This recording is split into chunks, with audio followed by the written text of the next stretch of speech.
قرآن کریم کا میسیج کیا تھا؟ ہمارے سامنے قرآن کریم کا میسیج تو یہ تھا کہ یہ ایک شخص اللہ رب العزت کا پیدا کیا ہوا اس راستے پر چلتا کہ جس راستے کا اسے بتایا گیا ہے۔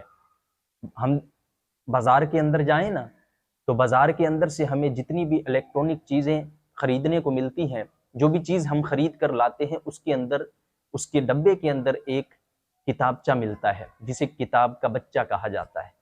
ہم جب اسے خرید کر لاتے ہیں تو ہمیں اس کو پڑھنے کو ہدایات دی جاتی ہیں کہ اسے پڑھیں، اس کے مطابق اس پر عمل کریں اور پھر یہ تمہاری خریدی ہوئی چیز کارآمد ہوگی۔ اگر اس کتابچے پر عمل کر کے اسے استعمال کرو گے تو تم اس چیز سے فوائد حاصل کر سکو گے جس کی ضرورت کے تحت تم نے خریدی ہے۔ اگر اس کتابچے پر عمل نہیں کرو گے تو اس کے برعکس کام کرو گے تو پھر وہ جس چیز کے لیے ضرورت کے لیے تم نے خریدی ہے وہ اس ضرورت کو پورا نہیں کر سکے گی۔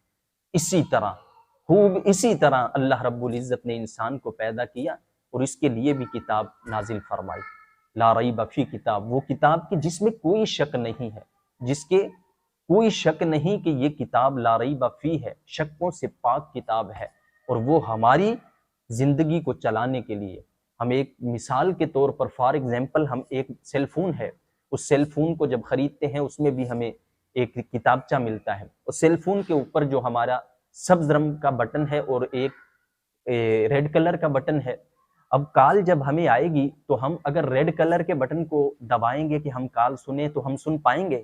کبھی نہیں سن پائیں گے۔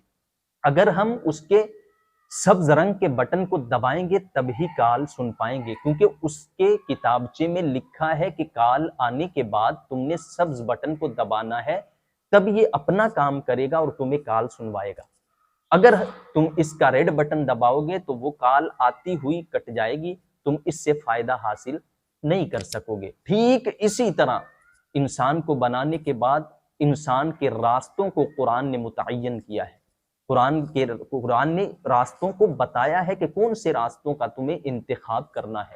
آج بتائیں معاشرے کے اندر کہ ہم اپنی زندگی کا کوئی لمحہ گزارنے کے لیے قرآن سے اصلاح لیتے ہیں، قرآن سے پوچھتے ہیں کہ قرآن بتا کہ ہمیں کون سے راستے کا انتخاب کرنا چاہیے؟ نہیں لیتے۔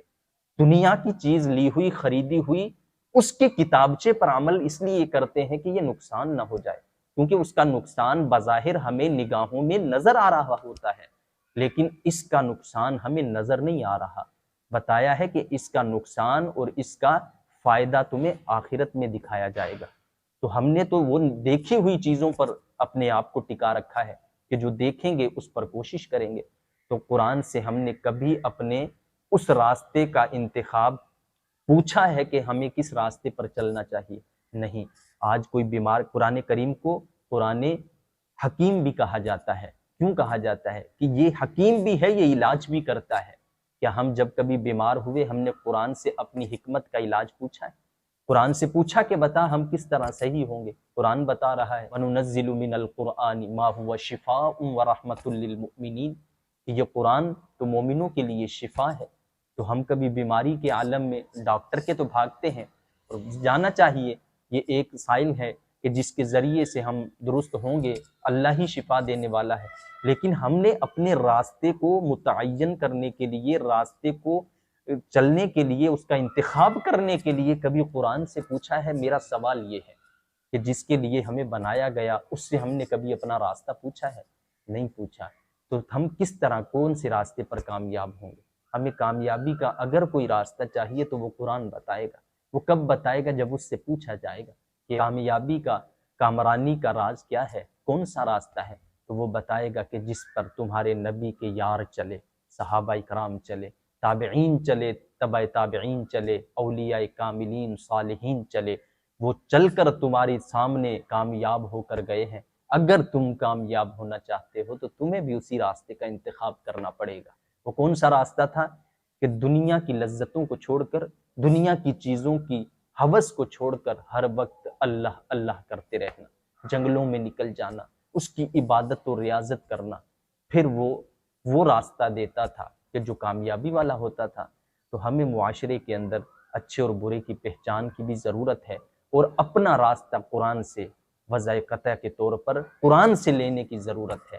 کہ قرآن ہمیں بتائے کہ کون سا راستہ ہے، پھر ہم اس کا انتخاب کریں اور اس پر کار بند ہو جائیں کہ ہم نے اسی پر چلنا ہے، لاکھ مشقتیں آئیں، لاکھ تکلیفیں آئیں، لاکھ آزمائشوں سے گزرنا پڑے، قرآن کے بتائے ہوئے راستے سے نہیں ہٹنا، تو پھر ہماری کامیابی بھی ہمارا مقدر ہوگی۔ اللہ رب العزت ہم سب کا حامی و ناصر ہو۔ وآخر دعوانا